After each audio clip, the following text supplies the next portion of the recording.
Basketball, the Thunder's cup runneth over as they runneth over the competition. OKC throttled Phoenix by 49 Wednesday night to earn their trip to the NBA Cup semis against San Antonio. The Thunder 24-1. The average margin of victory 17.5 points. That's the biggest through any team's first 25 games in NBA history. Back with us, our NBA reporter, Tim Bontemps. So, Tim, OKC in the conversation, at least right now, with Jordan's Bulls, the early dynasty Warriors for the NBA's best regular season ever.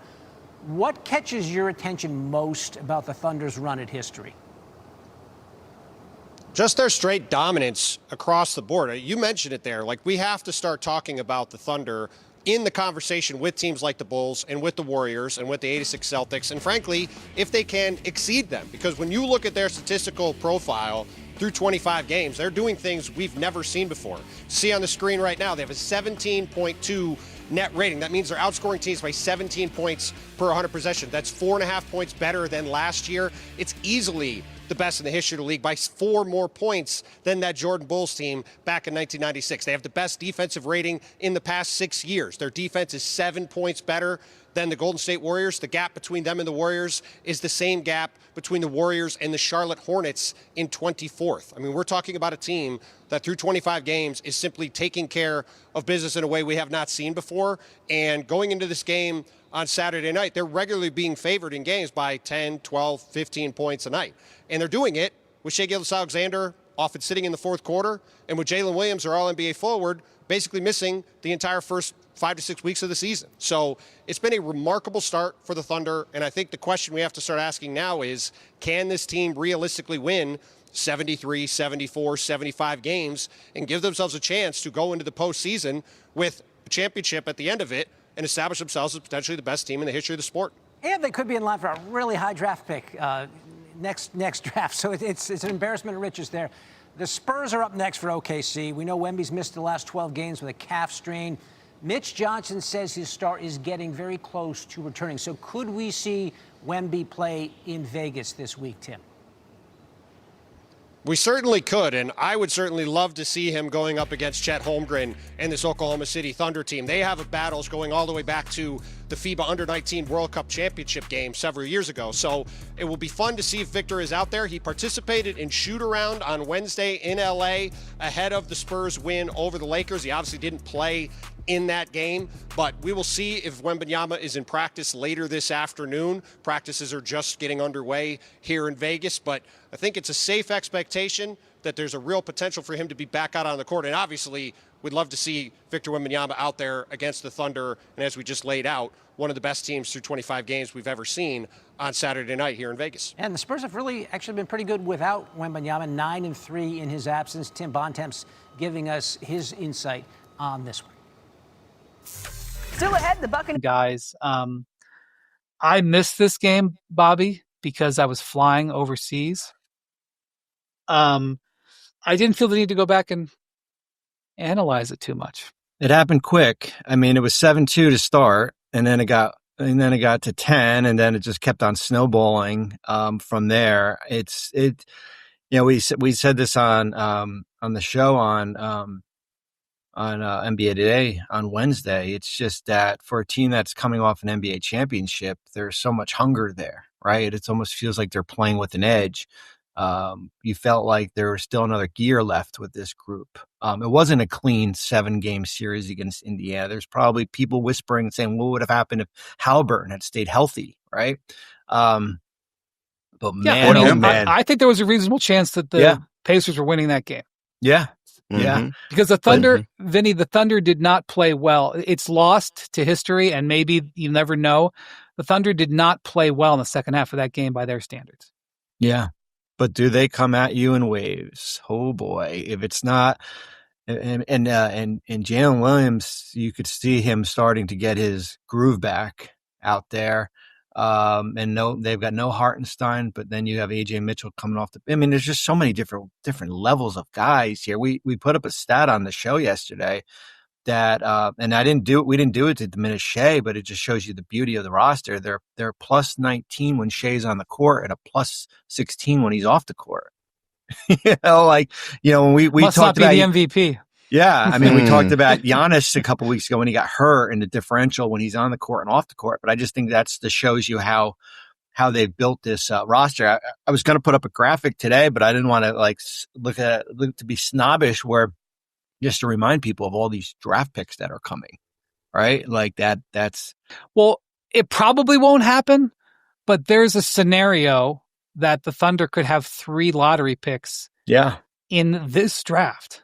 As I believe the Jazz will make sure that their pick doesn't convey, but if the pick is 9 or higher, the Jazz pick goes to the Thunder. And then what's the third one? Sixers, which the Sixers top 4 protected. The Sixers are probably going to make the playoffs. Yeah. Probably low teens. There was a day a couple of weeks ago where the Sixers were struggling a little bit. And if you looked at if you had frozen the standings in that moment, the Sixers were the 14th pick. Yeah. So there would have been 3 lottery picks. But they're most likely getting that pick wherever it falls. And so Adam Silver needs to come in and use his authority, commissioner powers in the best interest of the game, I believe is the term, and say that the Thunder Clippers trade is now fully adjudicated. And say that nothing is owed to anybody anymore. We are no more draft picks. To wave the white flag. Yeah, it's over. It's done. Like the horse is beaten. Like that sort of thing. Mitch, wait till we get next year when they have to swap first. This is what I'm saying. The commissioner needs to step in. At this point, Wendy, Oklahoma City's practices are harder than their games. When they practice against each other, when you do split squads and everything else, and Lou Dort is guarding Shai, Lou Dort is getting a bigger workout guarding Shai, and Shai is getting a bigger workout being defended by Lou Dort than anything that they are getting in actual game competition. Like, it is a joke. Well, so this stat, last year they kind of started off a little sluggish. They started off 11-4. So over their last 82 games now, so their full season, they're 72-10, and their point differential in that is 14.5. They've averaged 14.5. So you go back and look at that Bulls team, or the 172, or you go back and look at the Warriors team that won 73, and they were not that good. So this would be the best differential in hold on one second.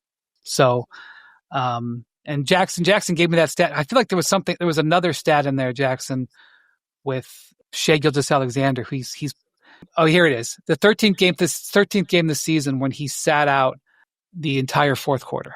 It's crazy. You mentioned the commissioner stepping in. This reminds me as a guy who grew up as a Cavs fan. In the 80s, the Stepien rule, which was was after Ted Stepien, who kept trading away draft picks. What was it, Bobby? Like 4 or 5, 6 years in a row. When they sold the team, he sold the team and was bought by Gordon Gund. The only way Gordon Gund would buy the team was if he could get first round picks back. And David Stern at the time, worried that the Cavs were going to fold, actually gave the Cavs draft picks back. He didn't take the picks away from the other teams they traded to, but he created extra first round picks. I think there was 1 or 2 that he gave back to the Cavs so that an owner would buy them, because somebody came in going, why do I want to buy this team? They're awful. They lose all this money and they don't have like their next 7 first round picks. The NBA is a little different than it was in the early 80s, but the commissioner does have power. Is it? Are we sure? Because the Lakers, I remember, won the title in 82, and then they drafted James Worthy #1. And the Celtics had arguably one of the 3 to 5 greatest seasons in the history of basketball. I think they won 67 games. And then they came away with Len Bias, who wound up dying the next day. Like, it gets kind of morbid there. But the rich usually get richer in the NBA. It's your job to get rich. And it's your job to find the fool who will allow you to get rich. I think that's what this league has always been about. This whole thing about parity is a pipe dream. I'm going to try to have off the record, pull Adam Silver to the side conversation, move Grumpy Bass out of the way for a few seconds and tell Adam, enough with the parody. Nobody likes parody except for you and the owners who you were trying to buy franchises. The franchises have changed hands. There's been more franchises changing hands in the last 15 years than any point in NBA history. Nobody's going anywhere. Nobody's moving. I mean, well, maybe someone's moving, right? But you don't have to sell this pipe dream anymore. Dynasties are good. Per se, I don't want to spend my next 7 summers in Oklahoma City. I don't want to be eating Cattleman's every night, like trying to fight off weight gain. But this is kind of where we are at this point. But don't we have parity for teams 2 to 30? Yeah, I saw that last night. You saw that last night? Yeah, well, that's that's true. I mean, the thing about it is that is often not attractive. Fans, especially fans who are just sort of loosely interested, love dynasties, and it creates good business for the NBA typically. But the casual fans don't make the rules. The owners make the rules, and the owners want to know that they have a chance. They don't. They like the idea of that. So, yeah. But look, the second apron it has teeth and it affects everybody. And the Thunder now have 3 max players. They're not paying the max yet. This is sort of the last year where they, the thing is, Bobby, it's almost unheard of that a championship team returns everybody in its rotation. It just doesn't happen. And especially that the 2 of their last draft picks are injured, Topic is sick, but we haven't even seen those 2 either. Right. And they, yeah, I mean, it is a rarity, that you return every player. Yeah. So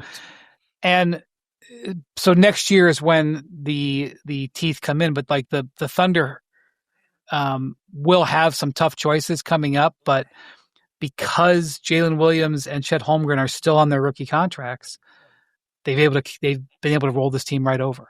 And so, they're going to have some tough calls with Lou Dort and Isaiah Hartenstein. Like those are sort of the first 2 up, don't you think, Bobby? Like, yeah.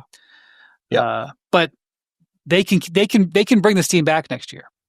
Like I don't think they'll be starting to be stressed as long as they're okay with spending the money, which I think they will be. And right as are going to get super duper expensive, they're expected to get this new arena, which is they're in the process of building, which should add some revenue to them when they need it. So, do you know there's a plan in Oklahoma City to build the largest building in America in Oklahoma City? Did you know that? No. You're talking about Cattleman's, Vinny? Here's a question. Number one, they haven't broken ground on it yet, but taller than the World Trade Center, taller than what do they call the building in Chicago now? The Willis Tower? Yeah, the tower. Taller than that. It's going to be, it's not built yet, but they've announced it. So it's if I was like some sort of like poet or like really good writer, I could like make some sort of discussion about the building of the biggest building in Oklahoma City while these Thunder are being built too. Like this, the biggest building would not be in New York or Los Angeles or Chicago. It would be in Oklahoma City. But why? What is the advantage of building the world's or the United States' biggest building and putting it in Oklahoma City? No disrespect to my friends in Oklahoma City. That's a reasonable question. I don't know. I'm just telling you that I didn't make that up. That is a plan that they're going to do. And there's going to be like a hotel like in the middle of it, Vinny. So you can you can get gorgeous views of the heartland when you can stay in that hotel. This gets funnier and funnier. Like, what are the views going to be? But I'm just curious, what are you going to see? There's no body of water that you're going to run into. Excuse me, sir. Lake Hefner. Lake Hefner. Do you know about Lake Hefner? What the hell is that? See, I feel like it's my duty to like defend, the center of America. Bobby, do you know about Lake Hefner? I don't think I do. there's a man-made lake, I believe it's west of Oklahoma City, that they built, and I think they built it almost perfectly round. It's not perfectly round, but it's mostly like round. Like if you look at it on a map, you can tell it's not natural. And it's a reservoir, and it's big enough that when you're on the sort of eastern side of it, you can't see to the shore on the western side. So it's like it goes to the horizon, the lake. Okay. And there's all these restaurants and parks and stuff on the east side of it. And when you go there, especially in the summer, the sunset sets over the water. And it's a real big thing to go watch the sunset at those restaurants and bars and parks. And so in Oklahoma City, they have, in fact, manufactured a coastal sunset. Make a reservation for there in June, Wendy. How about that? It's funny that you say that. I have indeed made my finals reservations in Oklahoma City. And I did not make it for games 3 and 4 and 6. I only made it for games 1, 2, and 5 and 7 because I don't think the games 3 and 4 and 6 are going to be there. Okay, because they're going to have the best record. And I went ahead this week and actually made a restaurant reservation, not at Lake Hefner, but at a different restaurant that I know that I'll want to eat at. I made it because I know that the day after game 1, I will want to eat there, and that'll be a Friday night, and it'll be hard to get in. So I made it. And 5, only 5. I took this from Greg Popovich. My dinner's only 5. If somebody wants to, I will allow sometimes a 6th person. If it's a spouse, because I never want, when spouses are with their husbands or wives during the playoffs, or sometimes happens, I never want them to feel. So I'll allow under that grace a 6. And if somebody like says, "Oh, I want to be like the 6th, 7th, 8th," I go, "Hey, go do your own dinner. I don't need to eat with you. See you next time." So table for 5. You know, maybe you'll make the cut, maybe you won't. I don't know. Random question, Wendy. Yeah. What's a greater likelihood of happening? Oklahoma City getting knocked off in the Western Conference playoffs, or Oklahoma City getting beat in the NBA Finals? Great question. So here's the reality. You know, the reality is, F. Lee Bailey, does that mean anything to anybody? Oh, yeah. Yes. F. Lee Bailey, famous attorney. Yes. Yeah. He had this famous quote about being a defense attorney. He said that as a defense attorney, you have to make sure the prosecution goes around square corners and jumps through round hoops. In other words, the way I've sort of phrased this is you've always got to run out the ground ball if you want to use a baseball analogy. Okay. No matter what a team looks like in the regular season, I don't care if they're undefeated. I don't care if they're 82-0. The NBA game is fragile. Okay. And, you know, you don't want to talk about injuries, but the wrong player turns his ankle at the wrong time. The wrong player pulls a hamstring at the wrong time. And all of a sudden your team is very fragile. And it's Sam Presti's job, and it's Brian Wright's job and R.C. Buford's job in San Antonio as they build this team. It's all these guys' job to build a team that's resilient as possible, that you can survive something like that. But the truth is that you can't. And so, yeah, as we sit here and we see this team just roll through people, it's like, kill them, you know. But the truth is you have to go around square corners and jump through round hoops. You have to go through the process. And that's why it's hard to win multiple championships, because it's hard to do that over and over and over. But I'm just going to say this about Oklahoma City defending the Midwest. You know, Oklahoma City is hosting the 2028 Olympics. I know that. What do we have there? You know about that, Vince? Do you know about that? Is there what do we got? Softball? See, I'm not an Oklahoma City like defender. It's not my hometown. I'm not Royce Young. You know that I'm telling you they're going to have the tallest building. They might end up having one of the best arenas. They gotta. You can watch a sunset over water in Oklahoma. How many NBA cities can you watch a sunset over water from? It's more than one, but it's not 30. Oklahoma City has the softball in the Yeah. 2028 Olympics, and they have the rowing events, like the canoe events and stuff like that. So like how Sam Presti, when they were like rebuilding the team, like Sam Presti started just making really good deals. And like every third or fourth day, you see Woj would report the Thunder have just traded for a first. The Thunder have just traded for a first. And like Sam was just like, nobody was really paying attention, but Sam just kept making these deals. And then like a few years later, it was like all of a sudden he built a juggernaut. Not all of a sudden, but that's kind of what they're doing in Oklahoma City. While no one's watching. So like here was a reality. In LA, amazing venues, right? Think of the arena. I mean, with all due respect to Paris, that arena is not NBA quality. Like, as great as the 2024 Olympic basketball tournament was, and as memorable as it was, and that gold medal game, night with Steph, the venues in Paris were, the venue is the city, the venue is the Seine, the venue is the Notre Dame and the Eiffel Tower. The venues themselves were not that great. That's not what we're going to have in LA. In LA, they're going to play the basketball at Intuit Dome, but they could have played the basketball, obviously at Crypto. They could have played the basketball at Pauley Pavilion, and it would have been amazing, right? They could have played the basketball at USC's arena. They got I think they're going to try to play the baseball at Dodger Stadium, for example. Okay, they got the venues. They're going to do the volleyball is going to be at Santa Monica Pier. Okay, the venues in LA are going to be amazing. You're not going to be able to get to any of them because of traffic, but the venues are going to be amazing. But there was one venue they didn't have, Vince. They didn't have a rowing venue. All the stuff they had. Guess where the best rowing venue in America, or one of the best, certainly world class? Oklahoma.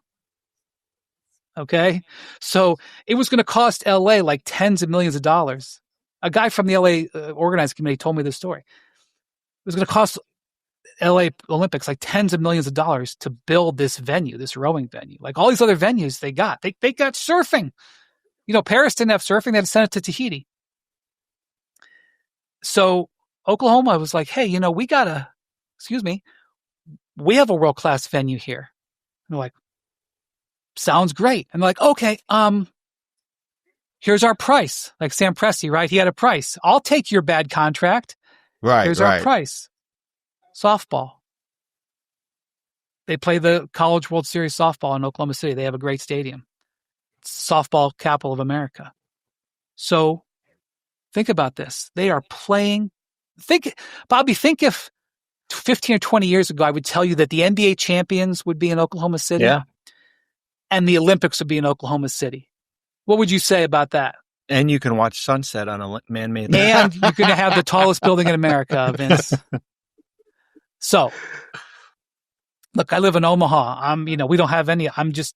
We have the College Baseball World Series. That's what we have.